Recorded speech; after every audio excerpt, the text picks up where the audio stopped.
Good evening, everyone. I'm Dennis Stone, Director of the Center for Advocacy and Social Justice at the Jacksonville Urban League. And this is our December series, Racial Healing and Reconciliation session. We're delighted to have a special guest tonight, and I will ask Charlie Farnsworth to do the introduction. And at this point, I want to thank all of our interns. And I see Saudia Barge, Laura Scher, uh, Cameron Daniels with us tonight, who have made this possible, but particularly Charlie and Lauren. So take it away, Charlie. Yes, this is Dr. Nasheed Manyan. He grew up in the small historic town of Helena, Arkansas. The town has a rich cross-section of important historical periods, Civil War, African American leadership during Reconstruction, and gospel and blues music heritage. He attended the Mississippi Valley State University and Delta State University to obtain undergraduate and graduate degrees in history, and Southern New Hampshire University to obtain an MFA in creative writing. After working for the Department of Arkansas Heritage, he obtained a doctorate in management, conducting research in nonprofit sustainability and organizational leadership. Dr. Madian has served as director of the Stax Museum of American Soul Music, the Texas State History Museum, president and general manager of Gibson Retail Group, the Art Museum and Archives of Hampton University, and most recently, as the director of the Carrie Meek and James Ian Senior Southeastern Regional Black Archives Research Center and Museum at Florida Agricultural and Mechanical University. He continues to teach courses in humanities, African American art, U.S. history, and graduate courses in business. Dr. Madian has served on a host of boards and public service commissions, including but not limited to the Blues Foundation, the Austin Arts Council, Arkansas Black History Commission, Virginia State Heritage Preservation Board, and the Visit Florida Cultural Heritage Rural and Nature Committee, and the African American History Task Force for the state of Florida. Today, his presentation is on the cross-cultural influences of American roots, music, art, and culture. All right, thank you. Thanks for having me. This is a fun topic. When Charlie reached out and mentioned this opportunity, I grinned. I'm grinning now, ear to ear, and I thought about the fun that everyone's going to have. But this is a sensitive topic in some regard. You know, the um, the history and heritage of our nation has a lot of obstacles that require healing. And it's not just the traditional perspective of the enslaved populations and African Americans and the plight, but you'll see and open your eyes to understand that there's a poor white population, Chinese laborers, Greek laborers, Italian laborers that saw similar plights. And as we start to navigate these stories and think about the percentages of the populations and New York to New Orleans to Chicago to Florida, we recognize and we should consider the fact that African Americans, which seemingly always emerge as the greatest position in the topic of the racial divide, casting class conversations, the 13% of the population. So when you look at mass influences of cultural implications and cross-cultural influences, how does that 13% resonate so boldly and so broadly if there are not other populations that can empathize, not sympathize, but feel that plight in some way? There has to be a sounding board. Music and art, poetry, criticism of those, the emerging styles of artistry, certainly provide that platform. And so we start with this concept that multiculturalism and cross-cultural influences are not one and the same. So I'll bring up PowerPoint and get started here.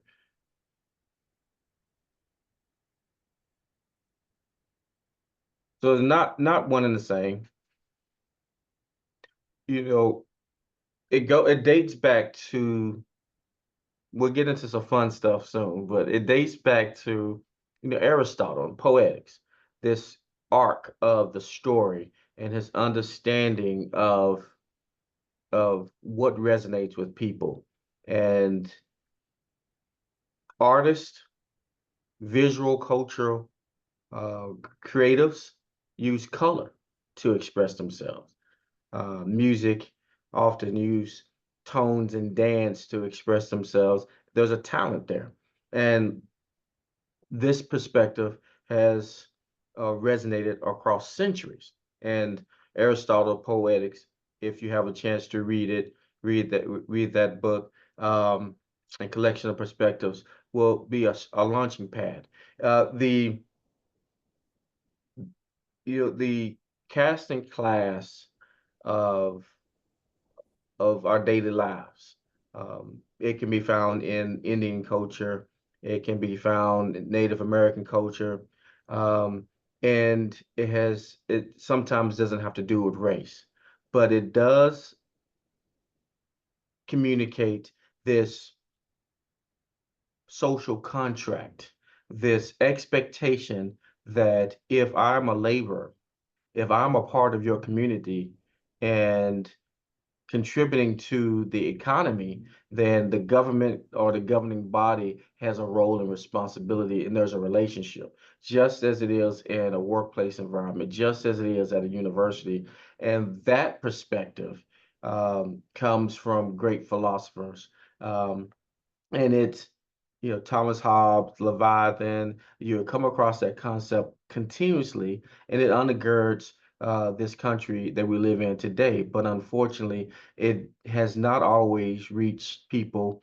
Um, and we have to realize that the governments are set up as a tool for us to use. If we sit idly by and allow those we've given power to speak on our behalf without direction, then we are um, we're guilty of apathy. We have to accept those choices that they make on our behalf. It's hard to make an argument for change if you're not voting. That whole piece that we actually witnessed this year in the past decade, we've had choices whether you subscribe to the outcomes of this past election or the previous election or election before that, uh, left or right, elections have consequences and opportunities. And so this social contract spoke to people at the turn of the century. And that movement out of the 19th century, post-slavery, when African Americans began to quickly become the greatest part of the population. Consider Jacksonville, where you are, Tallahassee, and moving further to the west into Arkansas, Mississippi, Alabama, or the Carolinas, where you have populations of of the enslaved that were a great percentage of the community but could not vote. And all of a sudden, as they are free, 3/5, and then eventually full, they can vote. So the planter class, the elite, becomes 20%, where they're 100% of the voting population, and now you have 80% of the population that could potentially vote. And so that concept, that issue has a double-edged sword, that partisanship piece, that Now you have African Americans who are voting Republican, can vote however they want to, and they're putting people into office. And it's not just the planter class or the industrial machine company, the industrial revolution companies in the complex, the elite that are fearful of the situation, but you also have the working class, the Italians, the immigrants, the people coming here for the American dream, a variety of populations. It's not until the 21st century or the mid 1950s and 60s that some of the uh, minorities, Japanese, German Americans, Italian Americans, moving to a mainstream acceptance. There was a time where African Americans and Irish Americans, immigrants, first generations, were considered second class, this caste and class piece. And so we get into this third piece that I want you to take away out of these 4 points as we start to navigate into some of the fun stuff here soon. This concept of cultural versus ethical relativism. It's a lens. You take a camera, your personal camera, how you see things, and you need to remove that cap on that lens that forces you to look at a community from your own lives, your own influences. And you need to, hopefully, you can take the time and understand why someone needs their children to work to make ends meet, and as opposed to going to school. Um, planting time if the children are not working, or the children are not working the fields or in laboring in the mines or in the factories, then you are not making your ends meet. And so you would say immediately, child labor doesn't work for me. But you don't understand that kitchen table. Child marriage, arranged marriages doesn't work for me. But somewhere around the world, that's the norm going back hundreds of years. And so take that ability and your objectivity and your lens and adjust it appropriately so that you can understand your neighbor. In 1965, Lyndon B. Johnson enacted the National Act for Arts and Humanities, and the purpose during all the unrest, Vietnam, the Cold War, and of course the Civil Rights Movement, and those issues post Kennedy assassination, all of these things we're dealing with, it's it's overwhelming. We don't know our neighbors. We don't know that there is a Cuban fishing community in Florida supplying the United States. We don't recognize that there's a sponging community and a honey community in Florida supplying the United States, a citrus community, and the laborers, the migrant workers coming from Florida. We don't understand those stories. And also, we don't know the backgrounds, the religious beliefs that run from Islam to Catholicism to Obey, and of course, the general Christianity that we accept as a norm, and it's not the norm. It is not the norm. And so, but we do understand artistry.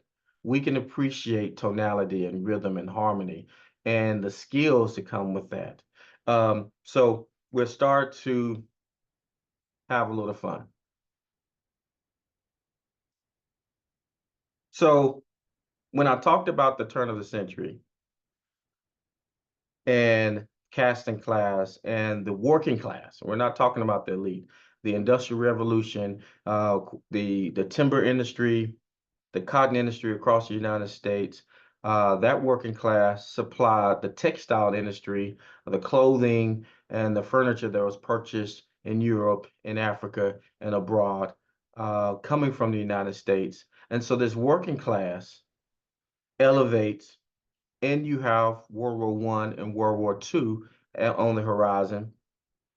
Uh, the respect is at the forefront. So you may recognize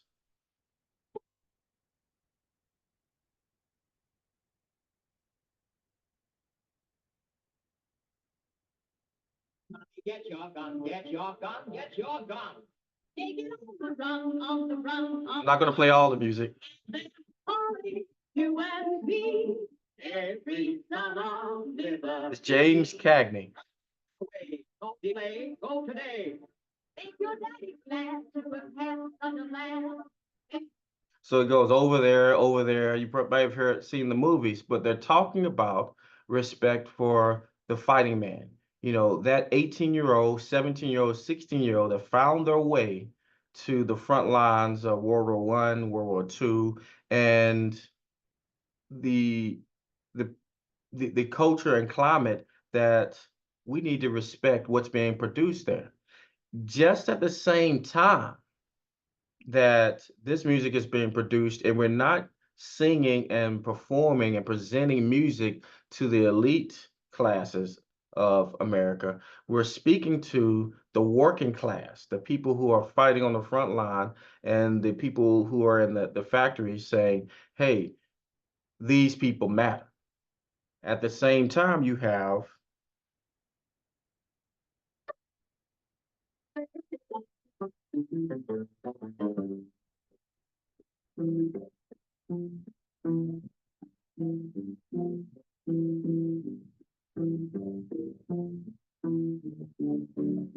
so that's Scott Joplin.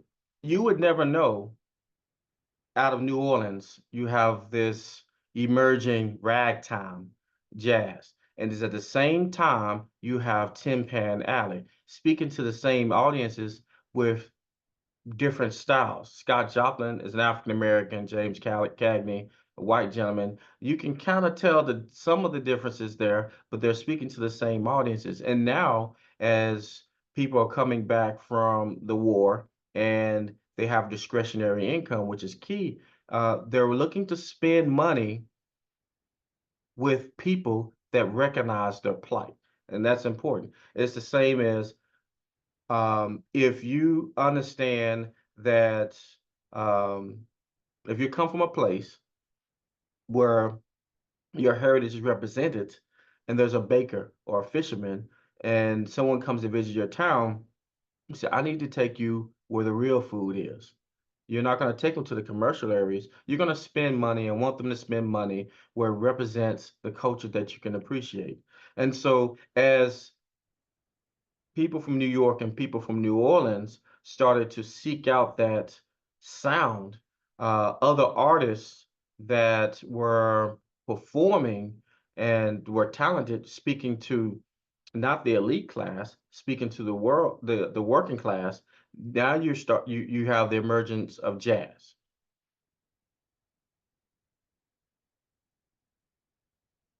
And it bridges the divide. You have artists that respect the musicianship of African Americans and white Americans, Irish Americans, Italian Americans, regardless where you're from, it is the sound that resonates the most. So you have Duke Ellington, Louis Armstrong performing across the country in front of large crowds, and they are able to present music that crosses cultures. And the bands at this point now, the bands are a mix of African American and white Americans. Now we'll skip forward and back up.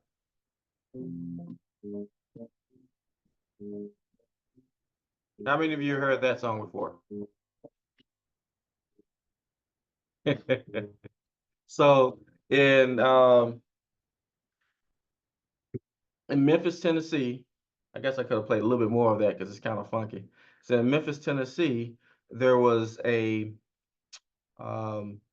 studio where an old movie theater converted studio that began to over time produce great artists like Rufus Thomas. You may have heard Isaac Hayes. You heard the song Sam and Dave's Soul Man or Hold On, I'm Coming. The band that produced the music, that Booker T and MGs, that band that I presented there, were a group of teenagers, two African Americans, two white gentlemen, that found a way, even though you have the unrest the social unrest to make music that cross cultures.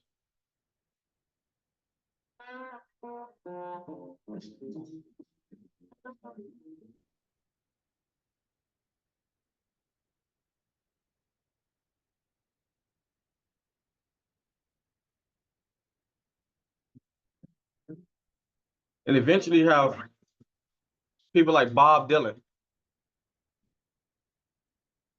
Joan Baez, Kill me a son. Say, man, you must be putting me on. God said no. Hey, that's Highway 61 Revisited. So the where we are now is this blending of blues, rock and roll, and the stories of the time. Bob Dylan, Joan Baez were singing protest music, right? And this was an opportunity for people to speak against the culture of the times. It's called the counterculture, beatnik revolution, and it became the norm. Now, if you didn't understand the words, you definitely appreciated the music, but the influences are starting to bridge. You have lyrics that are speaking to deep South understandings, the rural population, the working man, the the union workers, black and white farmers working together, and the music is reflecting that as well. Now, when you think of Sister Rosetta Thorpe, you may have never heard of her before in your life.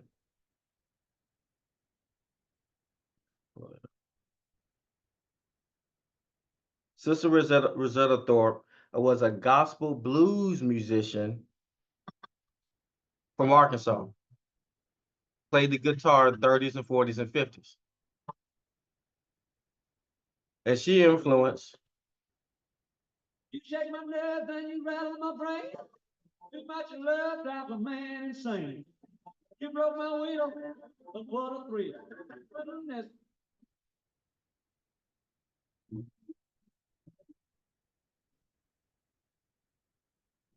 so the music we have at this point from the 40s, 50s, and 60s, it's a blending of the gospel as the heritage that you heard from Sister Rosetta Thorpe. I'm not playing the entire song, but the guitar influence is being introduced. And the blues of Elvis Presley, Son House, Robert Johnson, Chuck Berry, all of them speak to the gospel blues merge synergies, and the artists playing in the bands were black and white.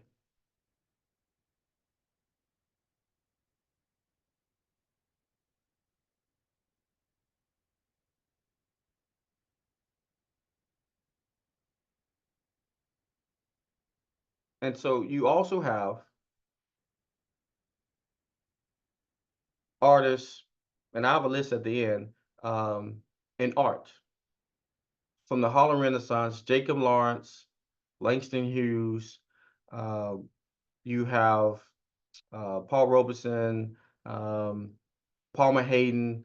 There are a lot of artists that took advantage of the opportunity to speak to the plight of the man, but also plight of African Americans, but also position it in such a fashion that anyone can use what they're sharing as a calling card for them. If We Must Die, Claude McKay. Claude McKay wrote, "If we must die, let it be not like hogs, hunted and pinned in an inglorious spot, while round us bark the mad and hungry dogs, making their mark at our cursed lot." And the poem goes on to speak to resilience. Now, it's written by a Jamaican American, African American, and though he's speaking about the adaptation of African Americans and their heritage of Africa and assimilation into this new world, this poem becomes a calling cry for a lot of different populations that wanted to speak to change and resilience. In Jacksonville, where you're from, where you guys are, Lift Every Voice and Sing by the Johnson Brothers is the is widely considered the African American national anthem. The so the sculpture I present also by a Jacksonville native, Augusta Savage, won first place at the first World Fair in 1929. Very popular sculpture there. And so the power behind some of the words and the songs resonate greater because it speaks to not just the plight of African Americans, and it speaks to the resilience over obstacles. And what the time frame that we're looking at specifically if we must die and lift every voice and sing the song, not Augusta Savage's piece, is this time frame of the rise of the black middle class. Okay, the just after World War One, you had populations of African Americans coming back from the war with an understanding that people lived and thrived without caste and class and racism in other countries. They had respect in Germany and France and some of the places they fought, but they had to walk into the back doors of some of the restaurants and hotels when they made it back to the United States. And that persona, that strength that projected from those World War One veterans coming back, they're still 19, 20, 21, 22, but they had money in their pocket, physically fit, threatened some populations that they returned to. They asked for the opportunity for loans to build, businesses and also help their families transition out of these concepts of peonage and paternalism. And at some point, we'll have a question and answer period. If you have any questions regarding some of the terms, happy to explain. But these the cycle of debt with sharecroppers and tenant farmers could be broken and sued for the right to have land and produce your own cotton or timber and rice and agricultural products. The powers of these different communities did not like that. And so the Red Summer of 1919 ensued. You heard of maybe several race riots around the country, and there was a veil of tyranny, uprising. That was not necessarily the case. It was generally African Americans pooling together, creating unions, organizing, hiring lawyers so they can sue for their rightful place. And you also had some unions that included Italian Americans, Chinese Americans, railroad workers, regardless of the race, but just their economic status, pulling together. That unity, one great example would be the Southern Tenant Farmers Union, and also the Farmers Household Union of America. Those two unions had mixed populations. And so a lot of blues music and original gospel and classic rock music spoke to this blending of cultures and that fight for rights in the economy. Now, it's rights in the economy that these populations are fighting for, but when you hear the race riots that we read about in some of the history books, the narrative is that there was an uprising of this lower middle class. Consider this issue economically. Why would a group of 100 workers that get a percentage of what they produced in a year collectively decide to create an uprising when easily, if they have a lawyer in place, they could purchase the land and become independent?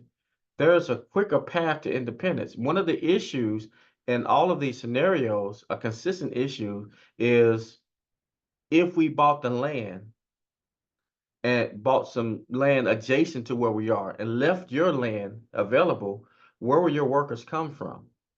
You would have to either go to another state or find new workers.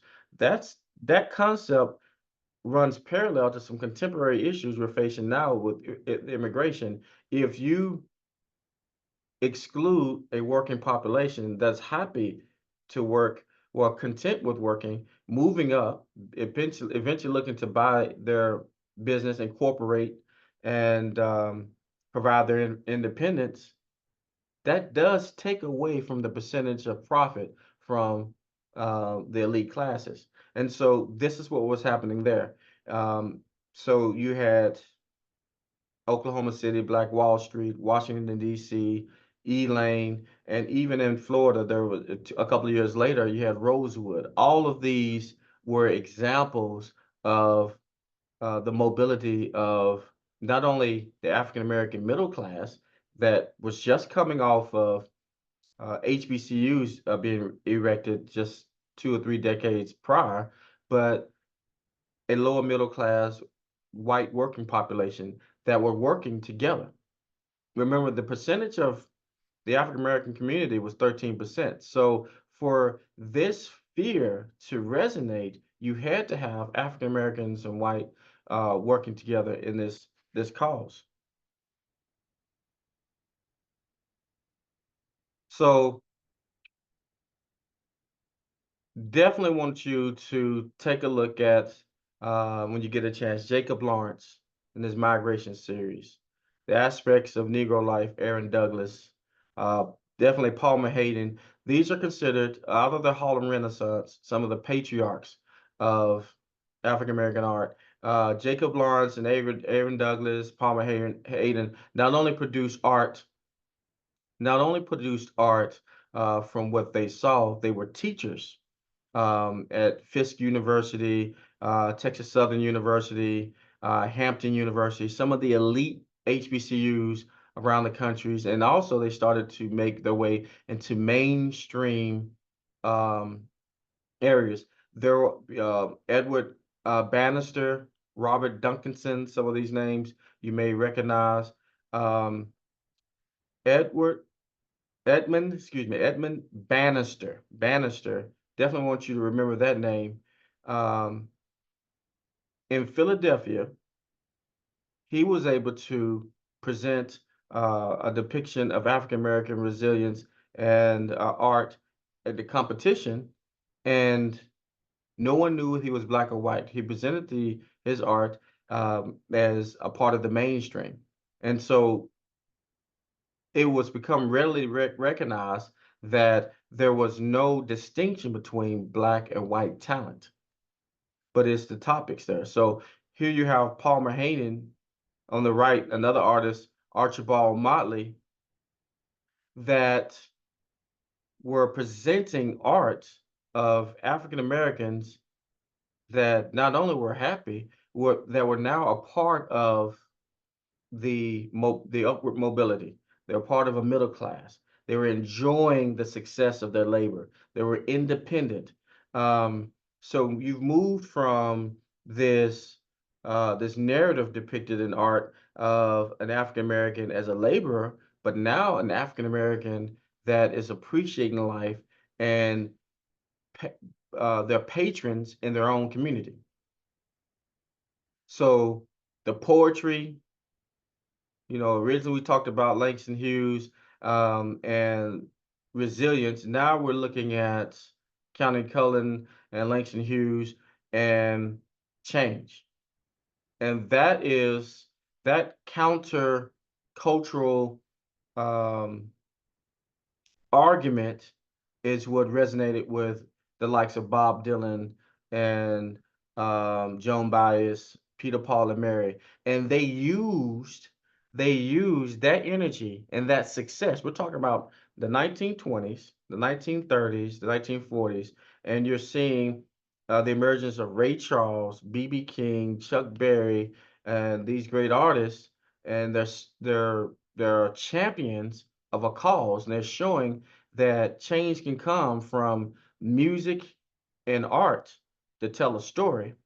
So when Vietnam comes, and there's a significant uh, gap between the working class and the rich, those artists I mentioned, Bob Dylan, the Rolling Stones, the Beatles, um, recognize the influences and the opportunities. As a matter of fact, we're celebrating the 60th anniversary this year of the Beatles performing in Florida. The only time they performed in Florida was in Jacksonville, and in 1964, I believe it was September 11, 1964. And they were known for never playing in a venue that was segregated. If the venue was segregated, they refused to play.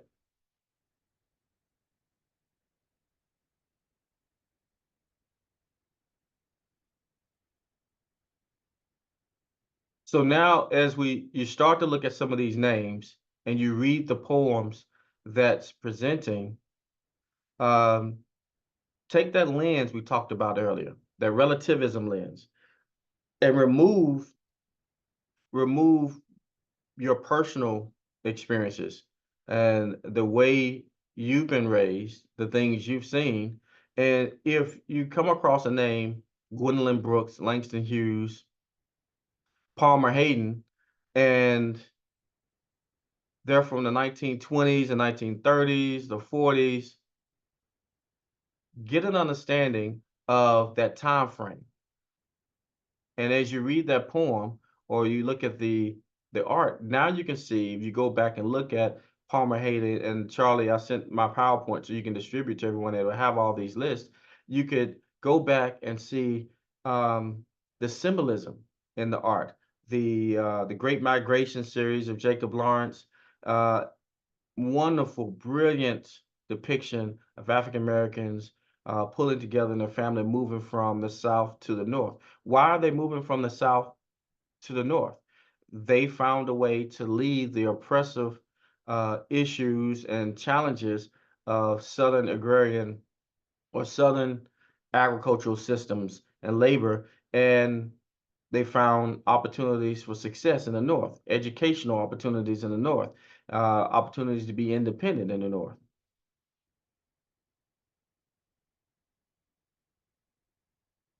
I had a little fun with some of the transitions there. Yeah. So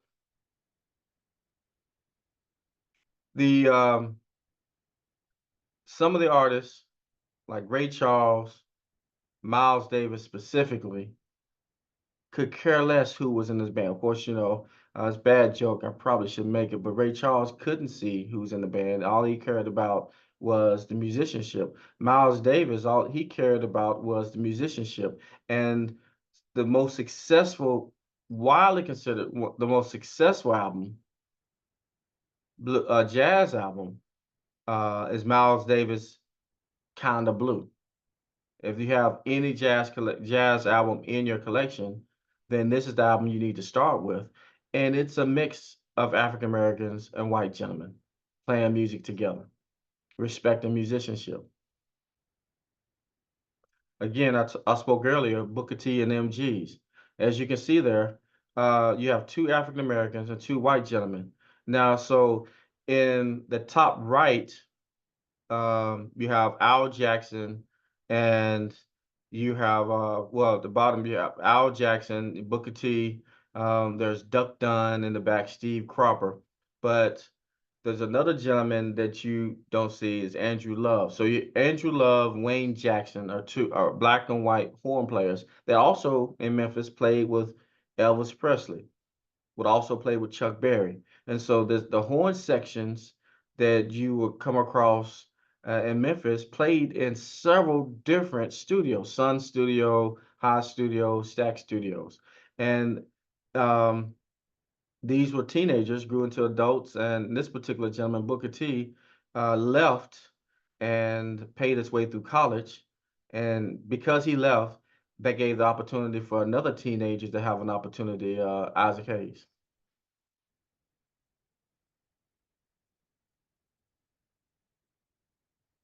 And I can go on and on, but I want to give an opportunity here for some questions.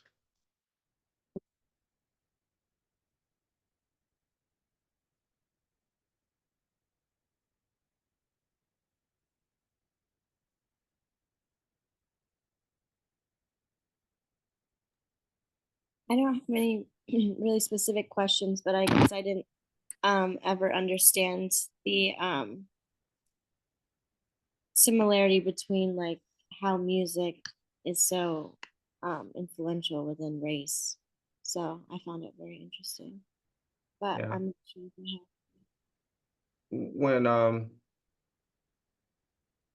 When I was working on music exhibitions in the field of ethnomusicology, um, I often listen to the music, groove to it. You play it in your car, or you hear it as a backdrop to movies, and you don't necessarily listen to the words. And I was guilty of what I just shared with you guys.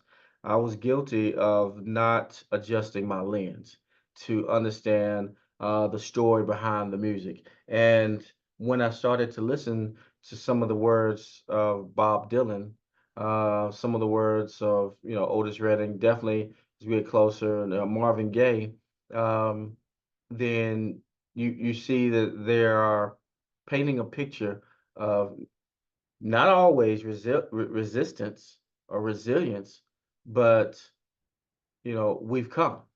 You know, there's I found this particular song surprising from a gentleman. See if I pull it up. You would like to get out of a pessimistic mood yourself. I got one sure remedy for you.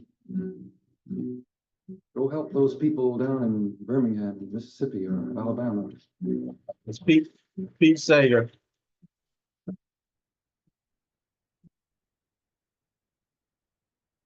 All kinds of jobs that need to be done.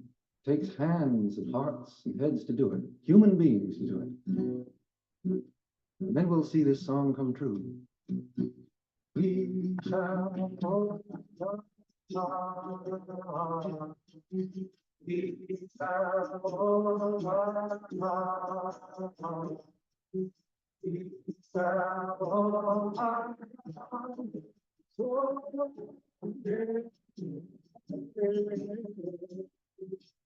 They won't necessarily pay it all, but you recognize that it's a traditional African American song. But the again, the success, um, the resilience, the voice African Americans shared in the face of a lot of obstacles resonated with people during the Vietnam era.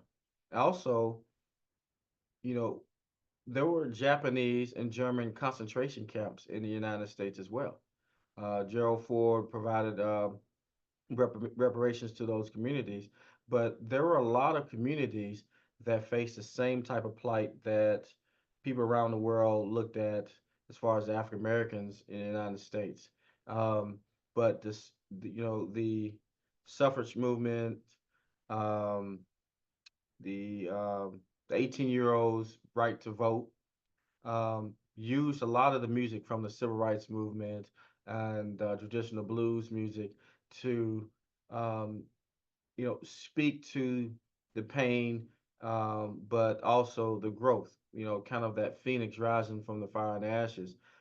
These were perfect examples, and there was truth and examples behind those struggles that could easily be adopted. So when we say race and reconciliation, these are not the solutions, but it can be the start of understanding, where some of the music comes from and what do they mean.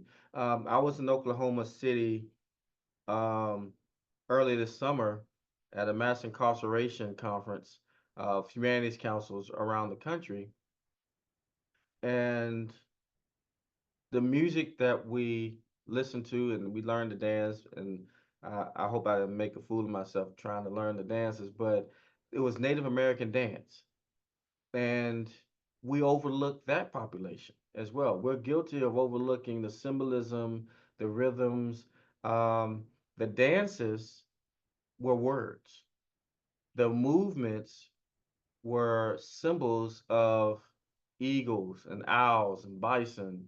And, if you just look at the music and the dance for what it is without putting that lens in this proper aperture, then you're going to miss a whole culture. So as we're starting to explore, this is just some examples here, and I pulled some things together and try to pack it into 30 minutes. But the example that I really wanted to resonate with you guys is that, as you over the next 20 years, as you're starting to be practitioners in your field, um, and you're looking at poetry and literature that's written by people, there's one level, the surface level, that's entertainment. You enjoy the flow, the the way the words are written, the way the rhythms sound, the harmonies, but take the time to understand the background to the songs and the person who wrote the song so you can grasp and absorb the meaning and the projection and perspective of the intent.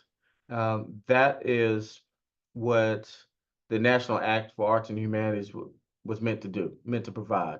Give you the lens and the tools so that you can learn what your neighbor is dealing with. And when it's time to vote and examine what is going to benefit your community, that social contract we talked about earlier, then now you are a proper citizen. You're a part of the citizenry. You can speak on behalf of your neighbor. I have another question. How do you think that like these concepts apply to like modern music today? Like maybe into like pop and like rap, which is like very popular among the youth and everything.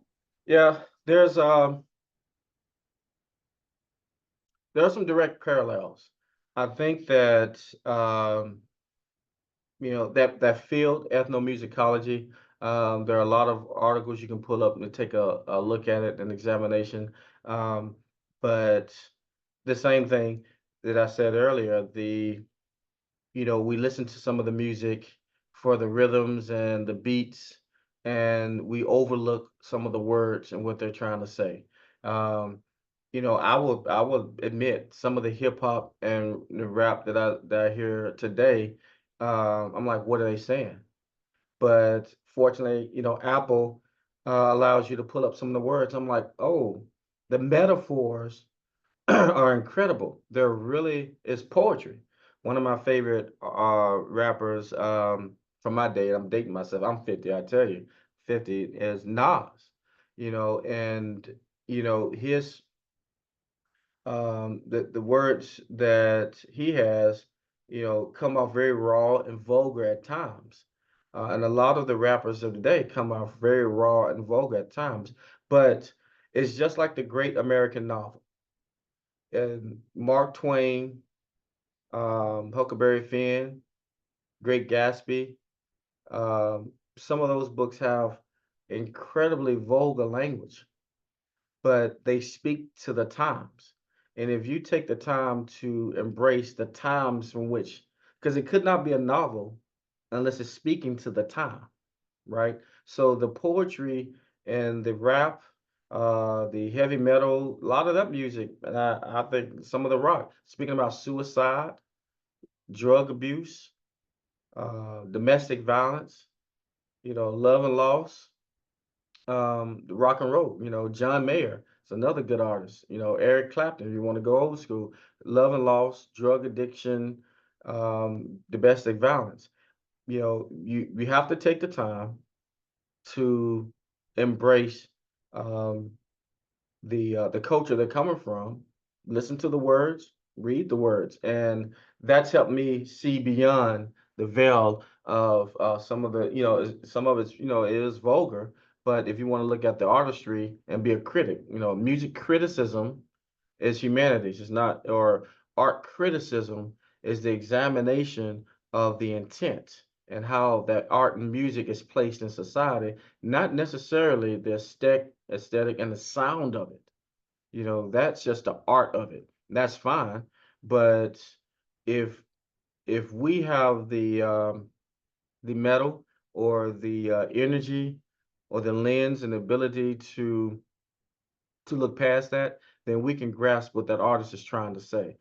There was a show last week that I was really upset. The art, it was Rhythm and Flow, that competition, and the artist that I thought should have won did not win. And the artist I thought should have won was the old school artist. The gentleman who won was someone was speaking about his mother, um, incarcerated at the time, and he's singing to his resilience and trying to find a way to grasp money to get money to help his family, both of his parents incarcerated. So I had to step back and listen to what he was trying to say, and now I can understand the words. At first, I could not understand the words. You know, it wasn't for me, I thought, and now I can understand it is for me. I still won't buy the album, but I'm good with the poetic element of it. Yeah, I can understand what you're saying with all that music. I do need to like pay more attention to what they're actually saying, but sometimes when you do it, definitely, like you said, like is more vulgar, but there's meaning behind it as well.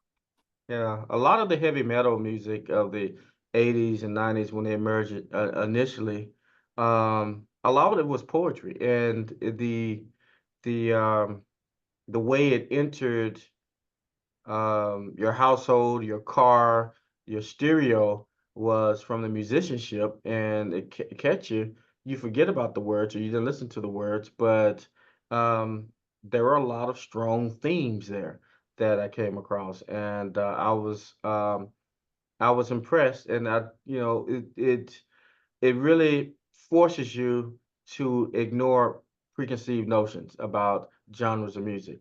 Otherwise, I wouldn't take the time to listen to the words of music that's vulgar, but I understand some of these artists have a message to share. Definitely.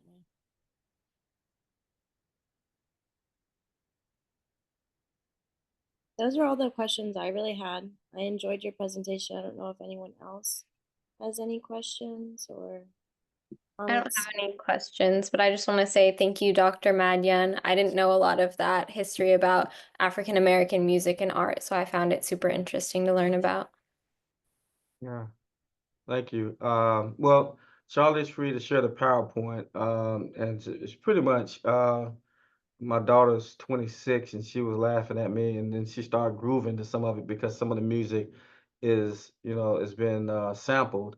But their playlist, is basically a playlist there for the music, some poems that you definitely will move you.